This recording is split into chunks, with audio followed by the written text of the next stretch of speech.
guys, welcome back to Work the Trigger.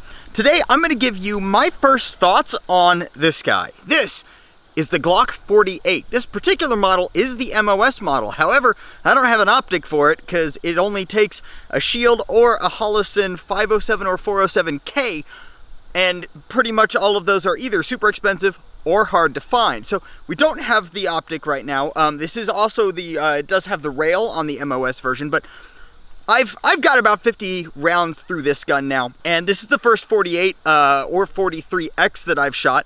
So I thought I'd give you guys my first thoughts on this. We're gonna send about 20 rounds through it as I talk about this gun. First off, there we go.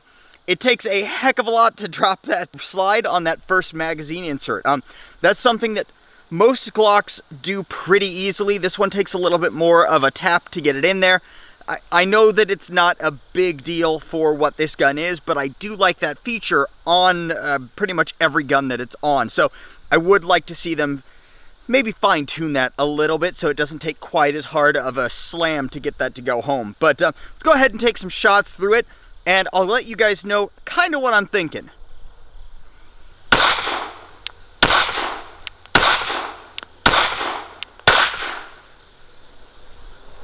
Okay.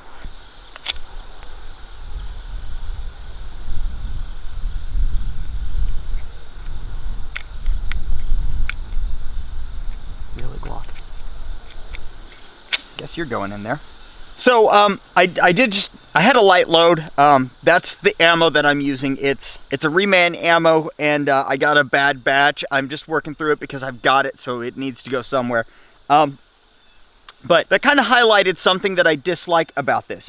It's really hard to get to this magazine release. Not only is it very hard to get to, but it's really hard to push it in hard enough to get that done. So while holding the slide back, I couldn't get this slide stop well enough with my thumb because it's super low profile. And the purpose is to keep it low profile so that it's nice and sleek, but that super low profile made it really hard to get my finger back on that. And so I couldn't, ow, there we go.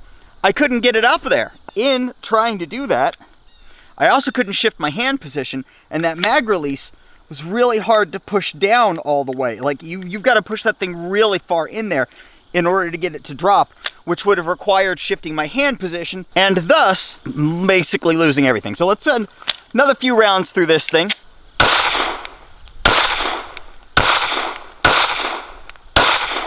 Okay, so on firing, one of the things that I've noticed more about this than a double stack gun is this gun wants to tweak. It wants to pull itself up and left a little bit. Builder Shooter had this same issue, but it was trying to tweak up and right for him. He's a left-handed shooter, and it's a little bit weird of a recoil impulse. Now, obviously, you can get used to it. You can train for it. You can tweak your grip, tighten up your grip, but I'm not generally somebody who has that issue with recoil. My recoil regularly goes pretty much straight up and down, relatively easy to keep track of sights. Obviously, this is going to recoil different. It is a single stack gun, or about so, but I don't like the way that it tries to do that. I'm not sure if altering the back strap geometry might change that a little bit. Let's see if this does. Nope, see? It's hard to get it to do that. There we go. But it might. But it just wants to tweak on recoil, so you're going to have to alter your grip a lot to be able to get this to track like you would a bigger gun. Okay, so first of all, I totally just made one of those casings down into my ammo can, so don't have to pick that one up. Another issue is obviously the Glock mag issue. Glock mags aren't notorious for coming out of the magazine very easily, and this one, they do okay, but again, you got to push that magazine release really far down to get it to pop out, and when it doesn't come out with much force. Again, not the end of the world, but in a self-defense situation, I want more positive ejection on my magazines.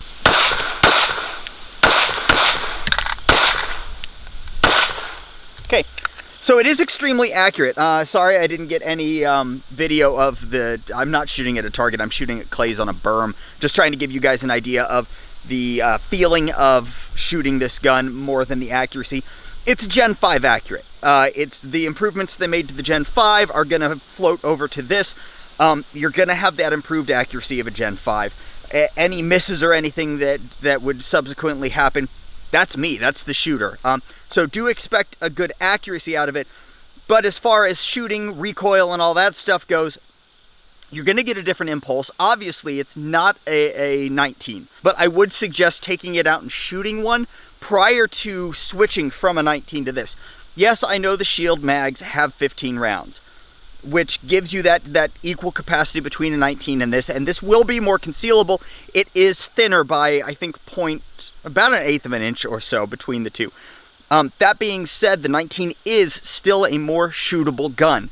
Keep that in mind when you're looking at this thing. So thanks for joining us, guys. That's my first look at the Glock 48 MOS. I'm glad that Glock came out with these slimline pistols. I really think that they were a good marketplace option for them to be able to slide into next. It does have a standard cruddy Glock trigger. If you're looking for a new one of those, we do have an installation video on the Apex trigger for the slim frame Glocks. You can find that up here and in the link down below. So thanks one more time, everybody. If you like this content or find it useful, go ahead and like and subscribe down below. Let me know in the comments what you think about the Glock slim frame pistols.